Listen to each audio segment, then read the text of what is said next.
Mais Dieu m'a donné comme métaphore l'image en fait d'une femme enceinte. C'est comme si on avait un utérus spirituel et que la vie de Dieu, quand on devient chrétien, c'est comme si la vie de Dieu, Dieu venait féconder notre esprit.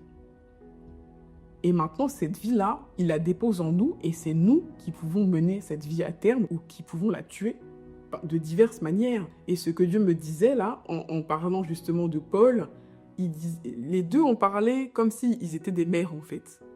Comme si c'était des mamans. Hein. Paul qui dit « Mes enfants pour qui j'endure une fois encore les douleurs de l'enfantement, jusqu'à ce que Christ soit formé en vous. » Dieu m'a donné cette image de la maternité. Il m'a donné le mandat de mener Christ à terme en vous.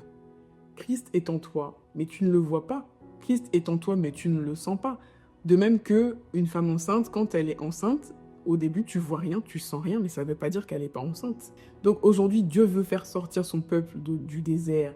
Il veut faire sortir le Fils de Dieu du désert. Et quand on regarde, il y a une redondance. Hein. Moïse a passé 40 ans dans le désert avec le peuple de Dieu.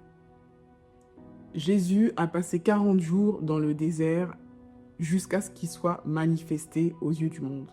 Il a passé 40 jours dans l'ombre. Et une femme, sa grossesse, elle est à terme à partir de 40 semaines. On considère qu'une femme est à terme à partir de 40 semaines. Donc un bébé pendant 40 semaines, il est dans l'ombre, dans l'obscurité. Il grandit tranquillement, il se forme, ses yeux se forment, ses oreilles, tout son cerveau se forme pendant 40 semaines. Et au bout de 40 semaines, il est révélé à la face du monde.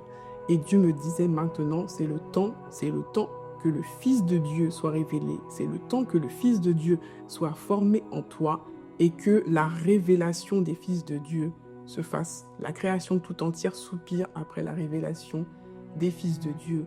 Et le Canaan dans lequel Dieu me dit que le peuple de Dieu doit entrer, c'est pas un Canaan physique, c'est la révélation des fils de Dieu à la face du monde afin que la dernière moisson, cette grande moisson finale que Dieu a promis, afin que cette dernière moisson se produise enfin. Mais il n'y aura pas de réveil tant que le Fils de Dieu ne sera pas formé en nous.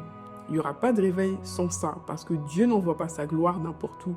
Dieu envoie toujours sa gloire dans ce qui est conforme au modèle du ciel.